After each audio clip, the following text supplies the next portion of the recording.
அன்புள்ள சகோதர சகோதரர்களே, நமக்காக வாழ வேண்டும், ஊருக்காக வாழக்கூடாது.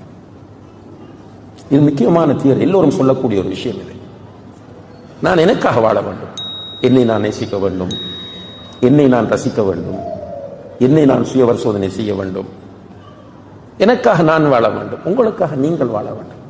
நம்ம என்ன செய்யறோம் என்று சொன்னால் மற்றவர்களுக்காக வாழத்தான் முழுக்க முயற்சிக்கிறோம். இதனுடைய விளைவு என்ன தெரியுமா? உங்களோட பிள்ளை எந்த ஸ்கூலில் படிக்கிறது என்பதில் உங்களுக்கு பெருமை வருகிறது,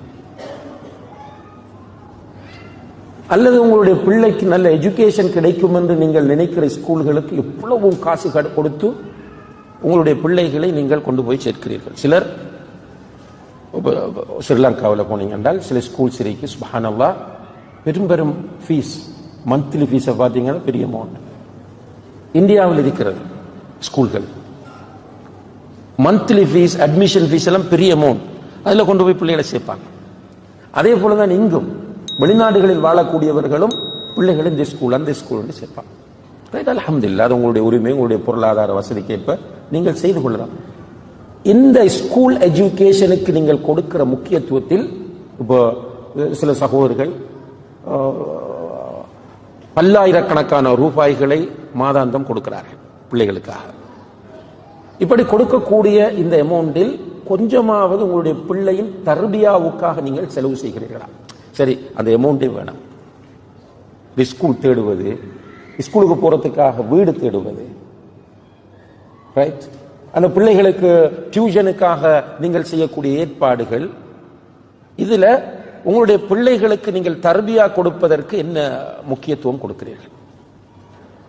இதெல்லாம் நான் கேட்கிறதெல்லாம் பிரைன் ஸ்ட்ரோம்.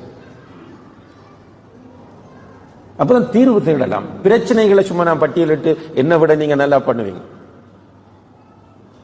நவீன காலத்தில் குழந்தை வளர்ப்பில் உள்ள சவால்கள் என்னன்னு கேட்டா நிறைய சொல்லுவீங்க. ஏன் இந்த சவாலுக்குள்ள நம்ம போய் விழுந்திருக்கிறோம் என்ற அந்த அடிப்படையான ஒரு கேள்விக்கு விடை காண வேண்டும். ஷேக் இஸ்மாயில் சலபி அவர்கள் குழந்தை வளர்ப்பின் முக்கியத்துவத்தை சொன்னார்கள். எத்தனை பேர் இப்ப குழந்தை வளர்க்கிறோம்? குழந்தை வளர்க்கிற முறை எத்தனை பேருக்கு தெரியும்? தெரியா? ஒரு சகோதரர் அவரோட மகனை கூட்டிட்டு வர்றாரு நினைச்சார் கவுன்சிலிங். மகனை கூட்டு வந்து ஃபர்ஸ்ட்டுக்கு அவர் வந்தார் உள்ள வந்து சொன்னார், ஷேக் நம்ம மகன் படிக்கிறான், எவ்வளவு படிக்க சொன்னாலும் வேற புக்ஸ்கள் வாசிச்சு இருக்கிறான், இந்த பயானிகளை போய் கலந்து போட்டார். ஒரு கம்ப்ளைண்ட், பள்ளிக்குள்ள போறான், பயான் என்றான், கிளாஸ் என்று போறான், ஓஎல் நெருங்கி கொண்டிருக்கிறது, ஓஎல் எக்ஸாம் நெருங்கி கொண்டிருக்கிறது, படிக்கான் இல்ல. நாங்க சொன்ன அவனுக்கு கோபம் வருது என்று அவர் சொல்லுகிறார். சொல்லிட்டு அவர் போயிட்டார். மகனை கூப்பிட்டு பார்த்தன், பார்க்கும்போது அவன் ஒரு ஒரு ஜீனத்தான ஒரு சிறுவனாக இருந்தான். அல்ஹம்துலில்லாஹ், முகத்தில் ஒரு ஜீனத் இருந்தது, அவனுடைய பேச்சில் ஒரு பக்குவம் இருந்தது. அப்ப கூப்பிட்டு என்ன பிரச்சனை, உங்களோட வாப்பா சொன்னாரு நீங்க படிக்கிறீங்கன்னு சொல்லி. அந்த பையன் சொன்னார், அவர் ஷேக் தான் பேசினார், ஷேக் அல்ஹம்துலில்லாஹ் நான் ஓஎல் பரீட்சைக்கு இப்போது தயாராகிவிட்டேன். இன்றைக்கு நீங்கள் அந்த ஸ்ரீலங்காவில் ஓஎல் பரீட்சைக்கு 9 பேப்பர்ஸ் இருக்கிறது, 9 பாடங்கள். 9 பாடங்களுடைய பேப்பரை இன்று தந்தாலும் 9லும் நான் ஏ எடுப்பேன் அல்ஹம்துலில்லாஹ். நான் எல்லாம் படிச்சு முடிச்சுட்டேன் ஷேக். என்ன போய் வாப்பா என்ன செய்யறாருண்டா இப்ப படின்னு சொல்றாரு. எனக்கு ஸ்ட்ரெஸ் ஆகுது, கோபம் வருது. அப்ப இந்த தந்தையினுடைய நிலை என்ன? அதே போல இன்னும் ஒரு தாய் அட்வான்ஸ் லெவல் படிக்கக்கூடிய, அதாவது ஏஎல் படிக்கக்கூடிய ஒரு மகனை அழைத்துக் கொண்டு வருகிறார். வந்து சொல்றார், இந்த மகனுக்கு இப்ப கோபம் வருது, சரியா, இந்த வார நவம்பர்ல ஸ்ரீலங்காவில் ஏஎல் எக்ஸாம் நடக்க இருக்கிறது. என்னுடைய மகன் கடுமையாக கோவப்படுறார், சத்தம் போட்டு பேசுறார். இவரோட வாப்பா வெளிநாட்டில் இருக்கிறார். எனக்கு சரியான கஷ்டம். இவர் தெரிவு செஞ்சிருக்கிற ஃபீல்டும் வந்து டெக்னாலஜி என்று நிறைய அழுது மகனை பற்றி கம்ப்ளைண்ட் பண்ணும்போது மகன் இப்படி உட்கார்ந்துட்டு இருக்கிறார். அப்ப நான் கேட்டேன், தம்பி அம்மா சொல்றது உண்மையானு? அல்ஹம்துலில்லாஹ் நான் நல்லா படிக்கிறது. உம்மா என்ன பண்றான்னா, நான் படித்துக் கொண்டிருக்கும் போது படி என்று சொல்றாங்க. நான் படித்துக் கொண்டிருக்கும் போது வந்து படி என்று உம்மா சொல்றாங்க. நான் படித்து களைப்படைந்து கொஞ்சம் தூங்குவேன். தூங்கி நான் தட்டி எழுப்பி படி என்று சொல்றாங்க. கொஞ்சம் ஸ்ட்ரெஸ் ஆகும் போது நான் கொஞ்சம் சைக்கிள் எடுத்துட்டு வெளியில சுற்றி விட்டு வருவேன். கொஞ்சம் லேட்டானா கால் எடுத்து என்ன பண்றான்னு கேட்கிறேன். இப்ப எனக்கு வீட்டுக்குள்ள வந்தா கோபம் வருது, பிரஷர் ஆகுது, கோபத்துல கத்துறணுமோ அப்ப பிறகு நான் ஃபீல் பண்றேன். இங்க என்ன பிரச்சனையை பார்க்கிறோம், அங்க ஒரு தந்தை, இங்கே ஒரு தாய். இவர்களுக்கு குழந்தை வளர்ப்பு என்றால் என்ன என்று தெரியவில்லை. பயான் கேட்டுட்டு போறது தான். அல்ஹம்துலில்லாஹ். என்ன பயான் முடிவில் என்ன ரிசல்ட்? இஸ்மாயில் சலவி பேசினார், என்ன சொல்லிட்டு போவீங்க? மாஷா அல்லாஹ், இஸ்மாயில் சலவி சூப்பரா பேசினாரா, அருமையான ஒரு பயான்.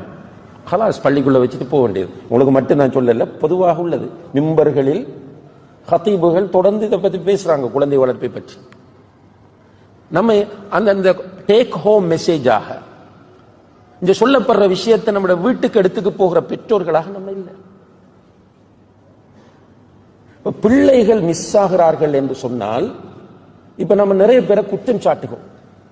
அந்த குற்றச்சாட்டில் நியாயம் இருக்கிறது. ஸ்கூல், சொசைட்டி, ஃப்ரெண்ட்ஸ், பாடத்திட்டம், டிவைசஸ், முஸ்லிம்களுடைய எதிரிகள், சமூக விரோதிகள் என்று பலரையும் குற்றம் சாட்டுகிறோம்.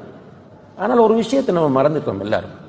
என்ன விஷயம் என்றால், அல்லாஹ்வுடைய தூதர் ஸல்லல்லாஹு அலைஹி வஸல்லம் அவர்கள் சொன்னார்கள், குல்லு மௌலூதின் யூலது அலல் ஃபித்ரா. எல்லா குழந்தைகளும் இந்த உலகத்தில் பிறக்கிற போது நல்ல இயல்புடன் தான் பிறக்கிறார்கள். எந்த ஒரு குழந்தையும் மொபைலுக்கு அடிக்ட் ஆகி பிறக்கவில்லை. எந்த ஒரு குழந்தையும் ட்ரக்ஸுக்கு அடிக்ட் ஆகி பிறக்கவில்லை. எந்த ஒரு குழந்தையும் ஸ்ட்ரெஸ்ஸோடு பிறக்கவில்லை. எந்த ஒரு குழந்தையும் சமூகத்தை விட்டு ஒதுங்கி இருக்கக்கூடியவனாக பிறக்கவில்லை.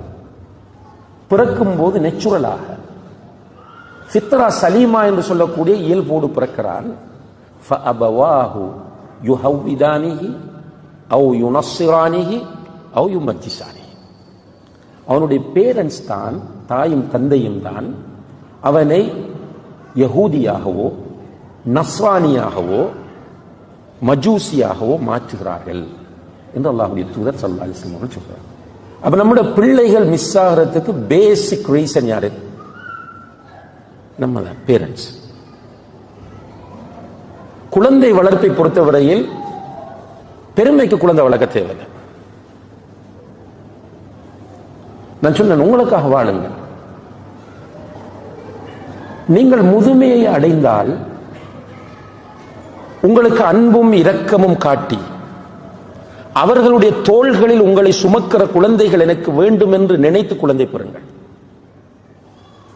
நீங்கள் மௌத்தான பிறகு அவர்களுடைய சுஜூதுகளிலும் அத்தஹியாத்தின் இறுதியிலும் தஹஜ்ஜுதிலும் ரப்பிர்ஹம்ஹுமா கமா ரப்பயானி ஸகீரா என்று துஆ செய்கிற குழந்தை எனக்கு தேவை என்று நினைத்து குழந்தை பெறுங்கள்.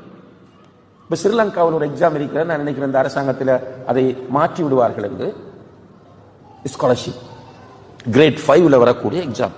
சுப்ஹானல்லாஹ், இந்த தாய்மாரெல்லாம் அப்படியே அந்த எக்ஸாமுக்குள்ள ஃபுல்லா இன்வால்வ் ஆகி விடுவார்கள். அதுவும் எக்ஸாம் நெருங்க நெருங்க நமக்கு ஒழுங்கா சாப்பாடு கிடைக்காது வீட்டில். என்னடா பிஸி, அவங்க பிஸி. யாரு? உம்மமார் பிஸி. யாராவது கெஸ்ட் வந்தா கூட கடையில சாப்பாடு வச்சுவாங்க, கூட்டிட்டு வராதீங்கன்னு தான் சொல்லுவாங்க. அப்படி பிஸி ஆகி அந்த எக்ஸாமை பாஸ் ஆக்குவதற்காக வேண்டி முழு பிரயத்தனமும் மேற்கொள்வார்கள் தாய்மார்கள். என்ன விளைவு? உளவியல் ரீதியாக அந்த குழந்தை பாதிக்கப்படுகிறது. சுமார் 150 மதிப்பெண்கள் மார்க்ஸ் எடுத்தாலும் அந்த புள்ள அந்த எக்ஸாம்ல பாஸ். சுப்ஹானல்லாஹ், அந்த மதிப்பெண்ணை எடுத்த பிள்ளையை வைத்து பாராட்டி விழா கொண்டாடுவார்கள். அந்த மதிப்பெண்ணை மிஸ் பண்ணிய பிள்ளைகள் சிலர் இன்னாலில்லாஹி வ இன்னா இலைஹி ராஜிஊன் சூசைட் பண்ணியிருக்கிறார்கள், பண்ண முயற்சி செய்திருக்கிறார்கள். என்னத்துக்காக இந்த தாய்மார் இப்படி பிரயத்தனம் எடுக்கிறார்கள் என்று கேட்டால், என்ற புள்ளை ஸ்காலர்ஷிப் பாஸ், என்ற புள்ளை ஸ்காலர்ஷிப்ல பாஸ், என்ற புள்ளை என்ன, வாட் இஸ் தட்? உங்களுடைய பிள்ளை ஸ்காலர்ஷிப்ல பாஸ் ஆகி சுவர்க்கம் போகுமா? அதே நேரத்தில் அன்புள்ள சகோதர சகோதரிகளை, நம்ம ஒரு லேடிஸ் அரபிக் காலேஜ் நடத்துகிறோம். ஒவ்வொரு வருடமும் ஒரு 100 மாணவிகள் உள்ளுக்கு எடுப்போம். 10th முடித்தவர்கள், அதாவது ஓஎல், ஸ்ரீலங்கா படி ஓஎல் முடித்தவர்கள். ஒரு 300 பேர் அப்ளிகேஷன் போடுவார்கள். அதுல 100 பேர் எடுக்கணும், செலக்ட் பண்ணி. அதுல நிறைய இன்டர்வியூகள் இருக்கு. அதுல ஒரு இன்டர்வியூ நான் நடத்துவேன். என்னன்னா, குர்ஆனை பார்ப்பேன். குர்ஆன் ஓத தெரியுமா இல்லையா? வல்லாஹி சகோதர சகோதரிகளே, அதிகமான பெண் பிள்ளைகளுக்கு குர்ஆன் ஓத தெரியாது. என்னன்னு கேட்டா, உம்மாவுடன் அந்த இன்டர்வியூல உம்மாவும் பாப்பாவும் கூட இருக்க வேண்டும். எங்களோட சிஸ்டம் அது. அவர்களை வைத்து தான் கேட்போம். ஒரு உம்மா உடனே என்ன சொல்வா தெரியுமா? எங்களோட புள்ள ஸ்காலர்ஷிப் பிறகு அந்த ஸ்காலர்ஷிப்போட மதரசா புறத்தை விட்டுட்டு அதால ஓத முடியும். சப்போர்ட், உம்மா மாதிரி சப்போர்ட். இப்படி வளர்ந்து வரக்கூடிய புள்ள ஒருவனோட அஃபேர்ஸ் ஏற்படுகிறது. கடைசியில அதுக்கு பிறகு அலைகிறான்.